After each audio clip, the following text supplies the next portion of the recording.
ശബരിമലയിൽ CPM-ന്റെ അറിവോടെയാണ് അഴിമതി നടന്നത് എന്ന് BJP സംസ്ഥാന അധ്യക്ഷൻ രാജീവ് ചന്ദ്രശേഖർ. പിണറായി വിജയൻ അറിയാതെ ഇതൊന്നും നടക്കില്ല, ശക്തമായ സമരം സംഘടിപ്പിക്കും, രാഷ്ട്രീയ അഴിമതി തന്നെയാണ് നടന്നതെന്നും രാജീവ് ചന്ദ്രശേഖർ പറഞ്ഞു. ഇതിന്റെ പിന്നിൽ ഒരു പൊളിറ്റിക്കൽ ഹാൻഡ് ഉണ്ട്. ഇത് 100% ജനങ്ങൾ വിശ്വസിക്കുന്നു, ഞങ്ങൾ വിശ്വസിക്കുന്നു. അത് ആരാണെന്ന് കണ്ടുപിടിക്കണം, അന്വേഷണം നടക്കണം. ഇത് പിണറായി വിജയന്റെ സർക്കാരാണ്, CPM-ന്റെ സർക്കാരാണ്.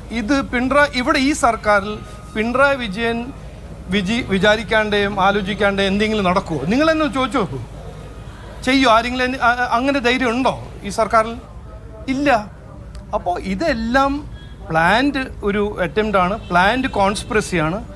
അങ്ങനെയാണ് ഞങ്ങൾ കാണുന്നത്. അത് ആരോടും ഏത് സാധാരണ മലയാളികൾ ചോദിച്ചാൽ അവരിങ്ങനെയാണ് പറയാൻ പോകുന്നത്.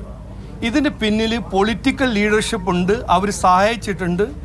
ഈ ഒരു അഴിമതി രാഷ്ട്രീയം അതിൻ്റെ പിന്നിലുണ്ട്, ഒരു പൊളിറ്റിക്കൽ കറപ്ഷൻ ആണെന്നാണ് ഞങ്ങൾ ഇന്നും അവതരിപ്പിക്കുന്നതെന്ന് പറയുന്നത്.